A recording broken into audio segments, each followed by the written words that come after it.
Good afternoon from Bali, everyone. It's Neva Menon from hearthealthbrainhealth.com, encouraging healthy grieving and mindful actions.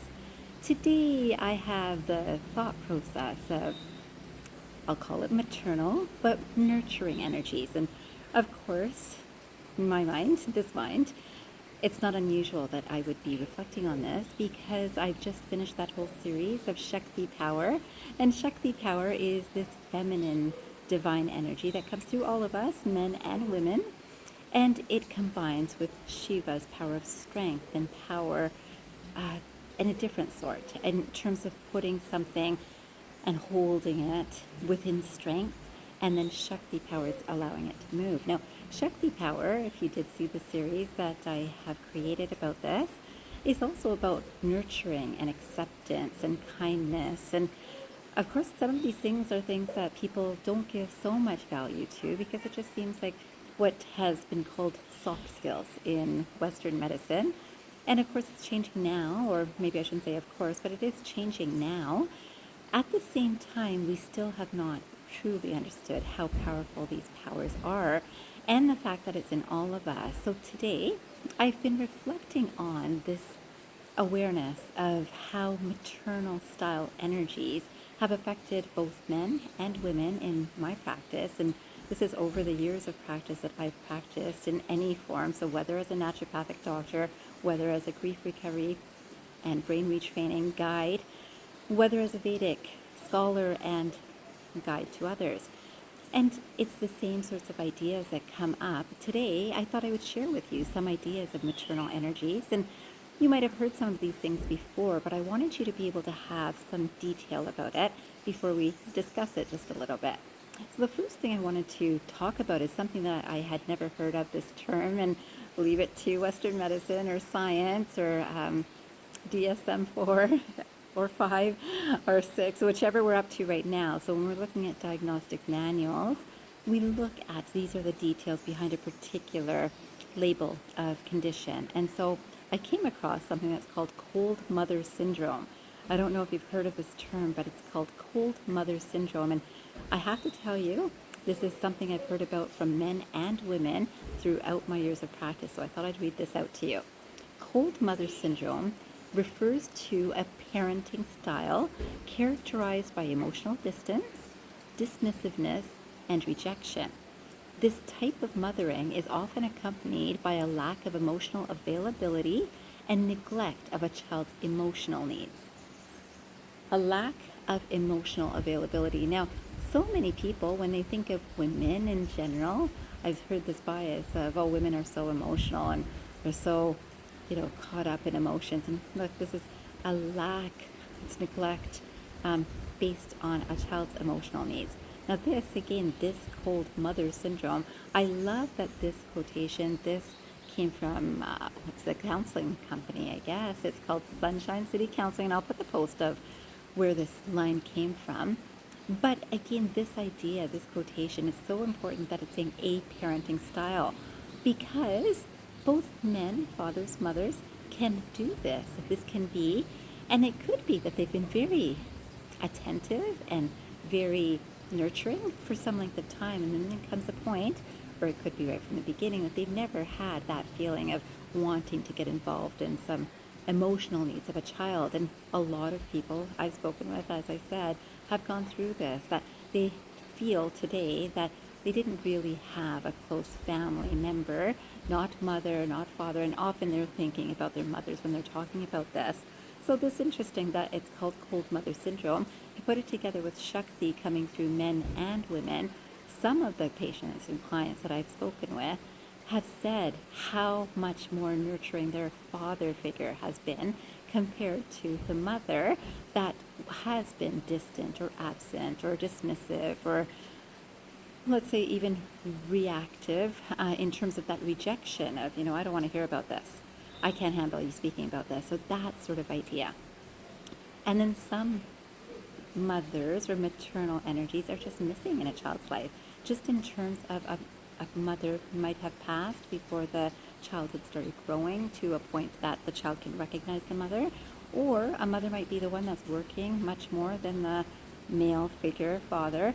And the nurturing aspect that comes from this maternal, I'm saying that loosely, this maternal energy that can come through men or women, that nurturing aspect is what I really want to focus on. That when it's missing, this nurturing, whether from a father or a mother, when this nurturing aspect is missing and there's a dismissiveness, there are results that happen in both men and women.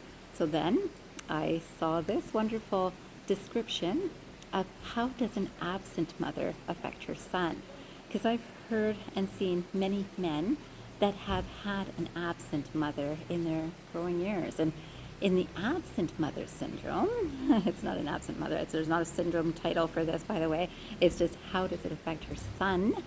Mothers who are frequently absent, unable to show affection towards their son, mentally ill or suffering a personality disorder, often raise sons who feel threatened by commitments, fail to develop intimate relationships, fear independence from their mothers, or engage in superficial promiscuity. And this is a process that I've seen with many, many people. And again, I want to make sure that you know that this is talking about how does it affect the son. I have seen the same thing in how does it affect the daughter. And so this again, this idea, threatened by commitments, fail to develop intimate relationships. And this is relationships. It's not failed to develop intimacy, because remember, there's the superficial promiscuity that happens easily. They fear the independence from their mothers.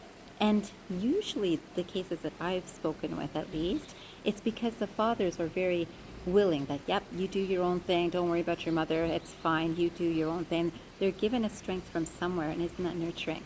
Because as soon as the person is giving that acceptance of, I accept you for who you are, let's just let you go and do whatever you'd like to do. Don't worry about what your mother says. But this fearing the independence from the mothers is because there isn't that nurturing from the mother.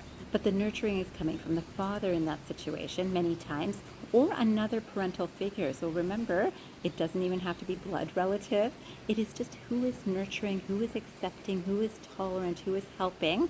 That is a maternal energy.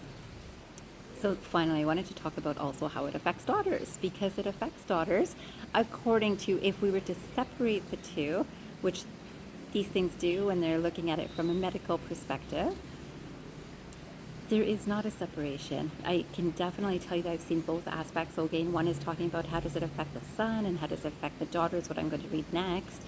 I want you to know that both sons and daughters go through these experiences.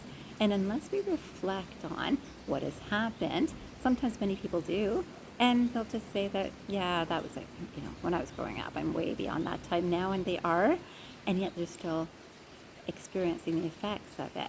And I'm going to bring us back to Shakti power at the end of this. So this is, how do absent mothers affect daughters?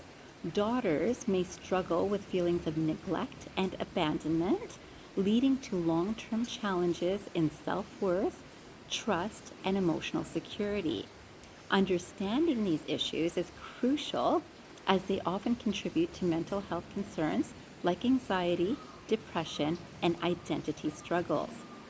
And if you know anyone today who has gone through an experience that has affected them this way, and perhaps they've even worked with a counselor that said, it's because your mother wasn't really present in your life, this is what's happened because you were feeling neglected and abandoned, you now are presenting with this, whether depression or anxiety. And especially they'll link it with, because the certain relationship that you're in now is reminding you of the relationship you had with your mother. And I want you to know again, we see just as many cases of anxiety and depression in men as we do in women. Women might talk about it more regularly, and we might be more inclined to see it in a woman, that, oh, that woman looks anxious or acts anxious or feels anxious, and she might actually express it. In depression, same thing, that oftentimes we don't actually see it in men to label it. The person themselves usually knows how they're feeling. So they might feel that, wow, I'm definitely feeling more anxious these days. I'm definitely feeling, I don't know if I'd call it depression. So guys might have, from what I've seen, less likelihood of actually labeling. They might say a word like, I just don't feel right. I feel more stressed about this. I feel I don't feel like getting up in the morning. I feel like eating more. So to people, guys, and again, I'm just saying that there's a lot of male social training that encourage them to hold things in this way and not express as freely, and then worry about what the judgment would be like when they do express freely. But it happens the same way in both. It's just we're looking at it as the title. This is the woman style. This is the boy style. So this is how a son reacts. This is how a female daughter reacts. It's not true. This whole idea of we all have yin and yang, we all have these both of the qualities of feminine and masculine.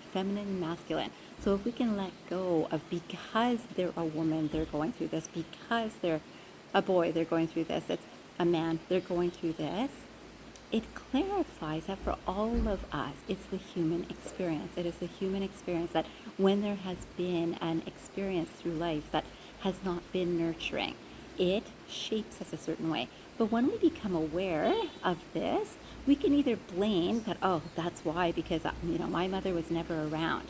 My mother was rough. My mother was angry. My mother was dismissive. Any words we can use. My mother neglected me. My mother abandoned me. And all of that can be truths. It is actually truth that people have experienced. And they either develop this very thick skin and say, it doesn't really matter. No, you know what? I'm way older than that. It doesn't matter. I've come to terms with it.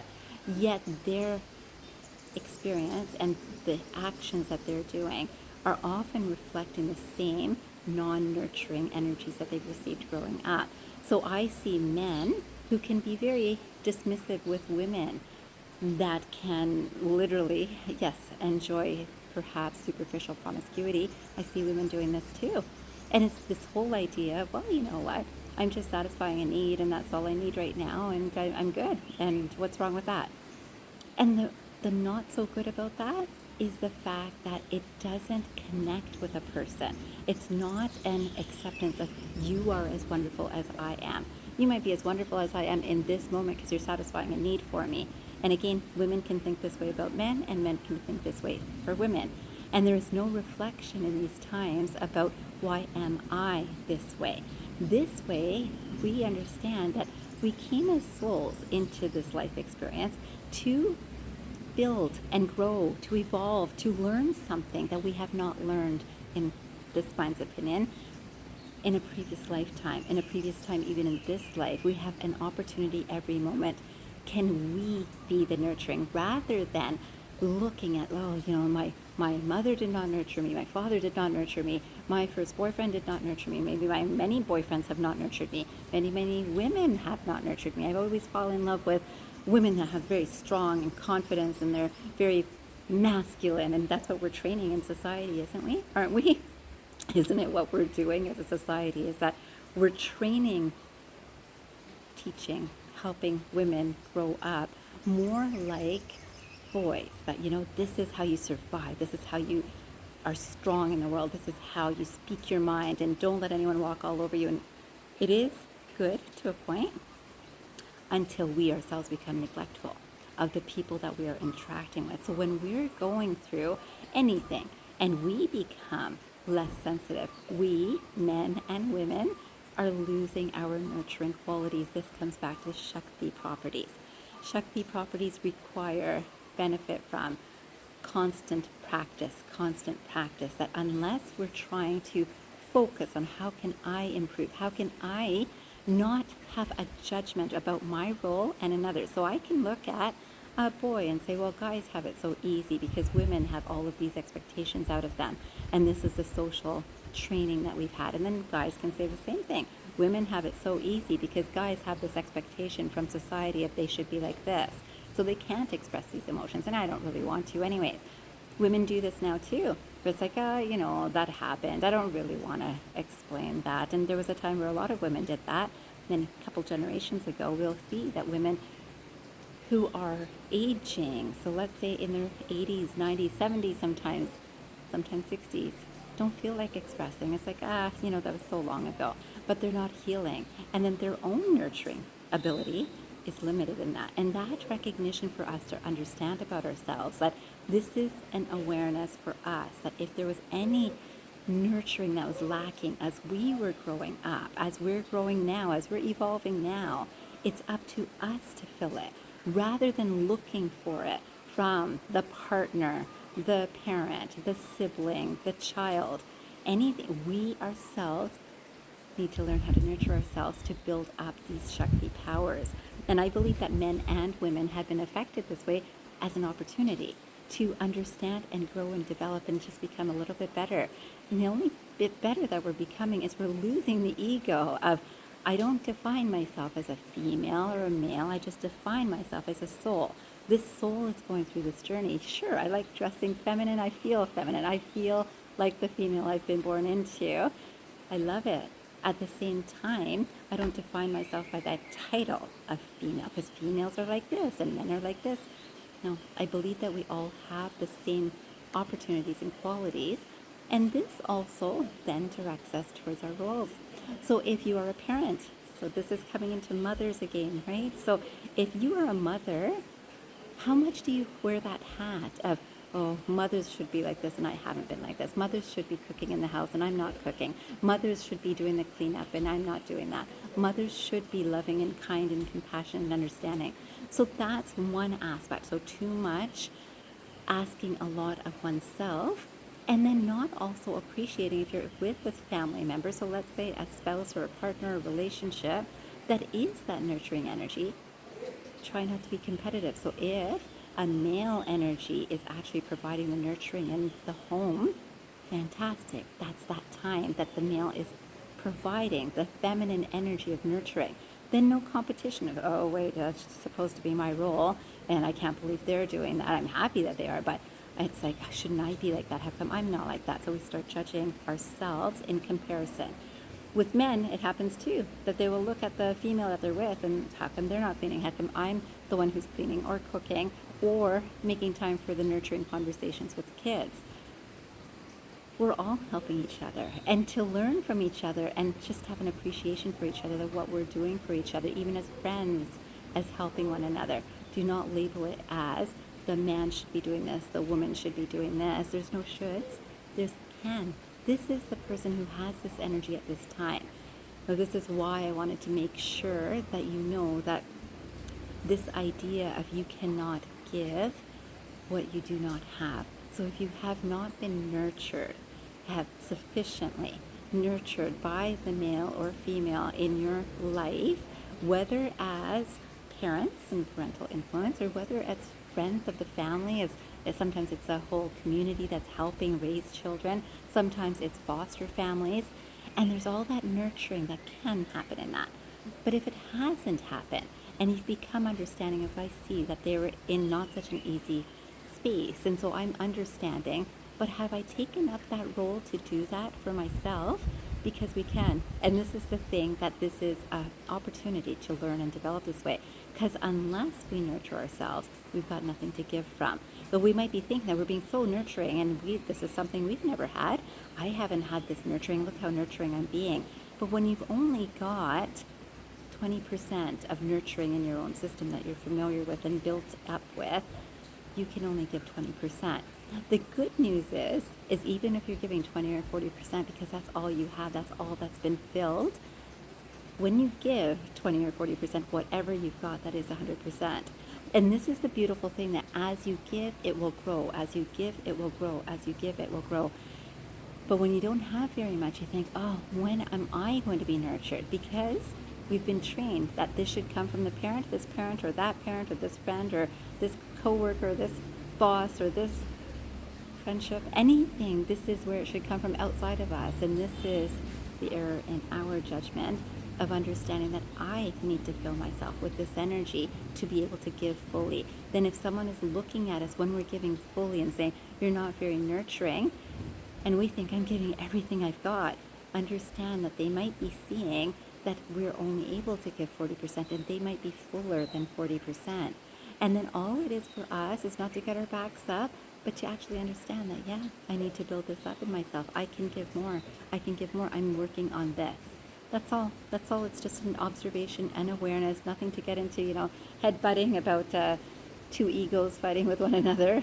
And instead, I wanted to at least leave you with this one quotation. This nurturing energy, understanding that the best qualities of this nurturing energy, this Shakti power, the base of this Shakti power, I think is actually said well in this quotation. And this is what I'd love for you to understand in yourself and not need this communication from anyone outside of you. So here it is. This is by William Martin, and it says, "You do not have to make your children into wonderful people. You just have to remind them that they are wonderful people." And this is so wonderful to read, isn't it? That you do not have to make your children into wonderful people. You just have to remind them that they are wonderful people. Now, guess what? We haven't been reminding ourselves that we are wonderful people. So we're always looking for, am I wonderful? Am I good enough? Did I please you enough? Am I a good person? Have I done this nicely? Have I done that nicely? And we keep on asking for it from outside of us until we're filling ourselves with the recognition that soul energy is fabulous and wonderful. It's coming through our minds and our bodies, our intellect, our reasoning, our thinking, our feelings, our emotions, all of that. That's all of our external. And that is not the representation of our soul energy. Our soul energy is wonderful and perfect and always is. And so when we can remind ourselves that, yes, I am, remember, it's not feeding your ego. It's not feeding our ego. It's recognizing who we really are. And if we haven't had someone telling us from the outside, it's high time that we start telling ourselves regularly, with humility, with compassion for everyone else also being wonderful, and recognition that only when I feel my own self can I give fully from that space. And I wish for all of us to be able to give fully from our spaces of within to without, and recognize that we're going to draw the same energies to us as what we can share with our environment, our families, our friends, our world. I wish that for all of us. I hope you got some good information out of this video. I hope it all made sense. And I wish you a fantastic day ahead. I hope you remember, transform your mind and transform your life. Have a great day or night, everyone.